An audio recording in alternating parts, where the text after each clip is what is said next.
This is a very exciting day for us, really, to have you come and address the students.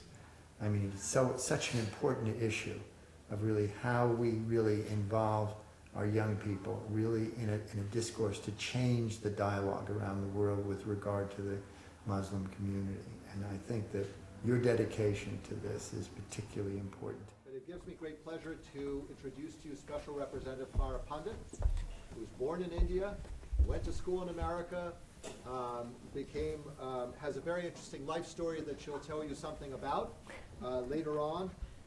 She was named to her position, which is a political position, by former Secretary of State Hillary Clinton, and she has continued in that position under the current administration, under the second Obama administration, and she's now reporting directly to Secretary of State John Kerry. Her mission is to develop outreach to Muslim communities internationally.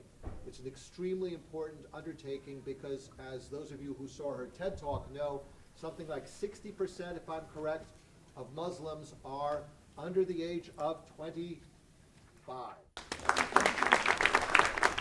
Pleasure to be here. I really want to have a conversation with you today. So don't look at this as a very formal situation. I want you to be thinking as we talk with the panelists and with me about things that are happening in your life and ways in which what we're saying today might impact the way you think and what you want to do when you get older, not just in college, but even after college. Unlike all of you, my student body was not very diverse. I think I was probably one of the only Muslims in the entire school. And I certainly was one of the only students who every summer used to go back to Kashmir to visit my grandfather and my cousins and uncles and aunts. I was really impressed to learn how many different nationalities exist at the school here today, and how global you are in your thinking. For me, when I grew up, as a young person like you, I was always a global thinker. And I was a global thinker because of the experience that I had, not just in my own home, but in the way I spent my summers.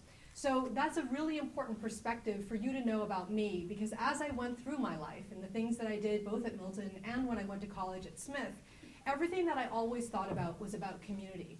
What community am I in? What are the issues that are taking place around me? And how can I make a difference? September 11th, 2001. I was working in Boston when the towers were struck. And I remember looking out at Logan Airport, which was right across the way from my office. I was looking out the window at Logan Airport, and we had realized, CNN was reporting, that some terrorists had possibly gotten on planes at Logan Airport. And I remember thinking, I really can't believe what is taking place, and I so hope that this doesn't have anything to do with the name of Islam. We found out days later that a terrorist organization called Al-Qaeda was defining itself around the issue, around the religion of Islam. And I remember thinking that I could not sit still. And I went to my boss and I said, Steve, I love my job and I'm making a lot of money, but I'm an American and I'm a Muslim. And a terrorist organization is defining my country and it's defining my religion.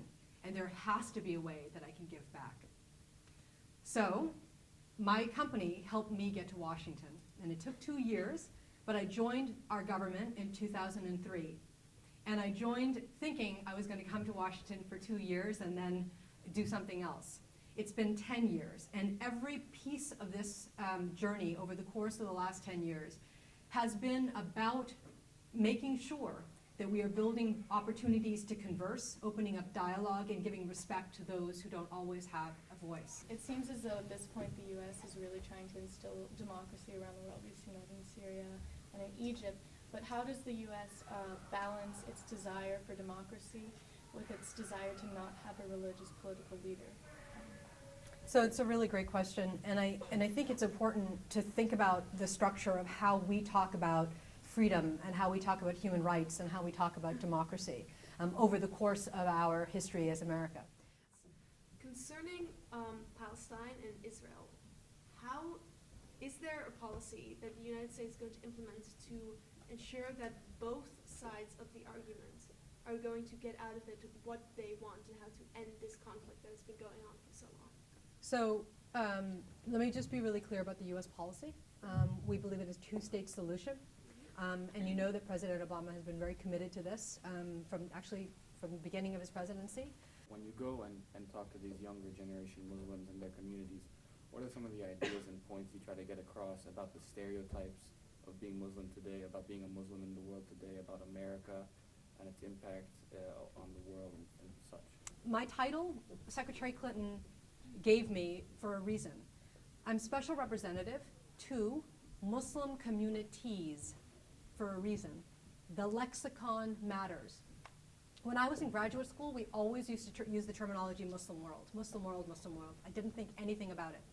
But when Al-Qaeda began to say that there was a Muslim world, that there's some little petri dish in which Muslims must live, I rejected this whole thing and said, we're not gonna do that. We're not gonna add on to the narrative of Al-Qaeda. So think about the dignity of the people, and you couldn't have asked a more important question. Well, I think our time is up. I regret that we could not have heard more questions because I know there were a lot out there for you, Representative Pandith, but I hope that some of you may consider a career in the State Department or in the either the Foreign Service or the Civil Service, because there are plenty of opportunities to serve your country.